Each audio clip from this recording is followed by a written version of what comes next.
আজ আমরা এমন একটি ক্রান্তি লগ্নে এখানে উপস্থিত হয়েছি যখন পৃথিবীতে সত্য এবং অসত্যের সংগ্রাম এবং যুদ্ধ চলমান রয়েছে। জালিম এবং মজলুমের মধ্যে একটি যুদ্ধ বিদ্যমান রয়েছে।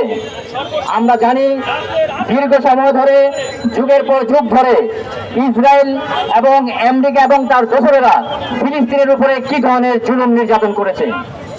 আমরা অতি অল্পদিন আগেও দেখেছি ইসরায়েলের নিরীহ জনগণকে তারা কিভাবে নিশ্চিহ্ন করার জন্য বেপরোয়া ভাবে, নির্লজ্জ ভাবে তারা হামলা করেছে, হত্যা করেছে নিরীহ নারী শিশুদেরকে। সংগ্রামী তৌহিদি জনতা, আপনারা দেখেছেন এরপর পরই তারা আবার ইরানের উপরে হামলা করার স্পর্ধা দেখিয়েছে। কিন্তু তারা বুঝতে পারে নাই যে বাঘের লেজে পা রাখলে কি পরিণতি হয়। তারা ভেবেছিল ইরান অন্যান্য আরব রাষ্ট্রের মতোই আমেরিকার পাচাটা নীতিতে বসে থাকবে, কিন্তু আলহামদুলিল্লাহ ইরান তাদের সামরিক সক্ষমতা অর্জন করেছে এবং যে কোনো ধরনের সাম্রাজ্যবাদ শক্তিকে মোকাবেলা করার জন্য তারা প্রস্তুতি নিয়ে রেখেছিল। তাই আমরা দেখেছি যে যখনই ইসরায়েল হামলা করেছে তখন তাৎক্ষণিকভাবে ইরানের, যদিও বড় ধরনের ক্ষতি হয়েছে, ইরানের পারমাণবিক এবং সামরিক বিভিন্ন ধরনের বিজ্ঞানীদেরকে তারা হত্যা করেছে, কিন্তু ইরান পাল্টা হামলা হিসাবে, প্রতিরোধ হিসাবে এবং প্রতিশোধমূলক যে ব্যবস্থা গ্রহণ করেছে তা নিঃসন্দেহে প্রশংসার দাবি রাখে। দুঃখের সাথে বলতে হয় আরবের অন্যান্য রাষ্ট্রগুলো এখনো আমেরিকার পাচাটা নীতিতে তারা বসে আছে। সংগ্রামী সাথী বন্ধুগণ, আপনারা আরো লক্ষ্য করেছেন যে প্রথম দিন ইরানের উপরে তারা যেভাবে আক্রমণ করেছে সেটাও তারা পারত না, কিন্তু সেটা তারা পেরেছে শুধুমাত্র ইরানের অভ্যন্তরে কিছু গুপ্ত গোয়েন্দা যারা বিভিন্ন রাষ্ট্র থেকে গিয়ে ইরানে অবস্থান করতেছিল। এবং আপনারা আরো অবাক হয়েছেন যে পার্শ্ববর্তী কয়েকটি রাষ্ট্রের অসংখ্য স্পাইকে তারা ইরানের ভিতরে আগে থেকেই ঢুকিয়ে রেখেছিল।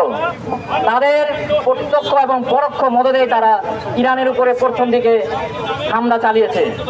কিন্তু আলহামদুলিল্লাহ ইরানের দীর্ঘদিনের ইমানি শক্তি এবং তাদের সুন্দর সমরাস্ত্র কৌশলের মাধ্যমে তারা ইসরায়েলকে সমুচিত জবাব দিয়েছে, যার ফলে অতি অল্প সময়ের মধ্যে এখন ইসরায়েল যুদ্ধবিরতির জন্য মরিয়া হয়ে গেছে। সেই সাথে ইসরায়েল তার মিত্র কুলাঙ্গার আমেরিকাকে যুদ্ধে অংশগ্রহণ করার জন্য আমন্ত্রণ জানাচ্ছে। আমেরিকা যদি এই যুদ্ধে অংশগ্রহণ করে তাহলে আমরা দৃঢ়ভাবে বিশ্বাস করি, মহান আল্লাহ রাব্বুল আলামিনের উপর আস্থা রেখে বলতে পারি, আমেরিকা যদি কোনো ধরনের দুঃসাহস দেখায় তাহলে ইসরায়েলের যে পরিণতি হয়েছে তার চাইতেও ভয়াবহ পরিণতি হবে আমেরিকার। কারণ ইতিমধ্যে রাহাবার জানিয়ে দিয়েছেন, ইরানের প্রশাসন জানিয়ে দিয়েছে যে এই কয়েকদিন তারা যে অস্ত্রগুলি ব্যবহার করেছে এগুলোতে ছিল তাদের খুবই পুরোনো দিনের অস্ত্র, এখনো নাকি আধুনিক অস্ত্রগুলো তারা এখনো ব্যবহারই করে নাই। অতএব আমেরিকা কেন, পৃথিবীর যে কোনো রাষ্ট্র যদি স্পর্ধা দেখায় এবং ইরান যদি তাদের সেই অস্ত্র ভান্ডার থেকে অস্ত্র বের করে প্রতিরোধ এবং প্রতিশোধমূলক ব্যবস্থা গ্রহণ করে তাহলে যে কোনো শক্তি নিশ্চিহ্ন হয়ে যাবে ইনশাআল্লাহ। তবে এই জন্য আমাদের দরকার মুসলমানদের মধ্যে ঐক্য সৃষ্টি করা।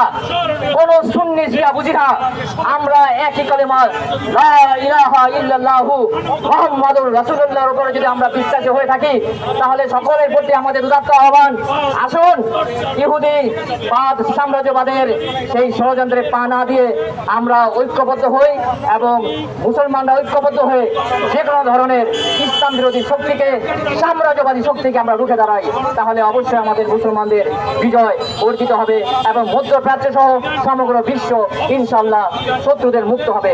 সবাইকে আগামী সুন্দর বিশ্বের আশা ব্যক্ত করে আমার বক্তব্য এখানে শেষ করছি। আসসালামু আলাইকুম ওয়া রাহমাতুল্লাহ।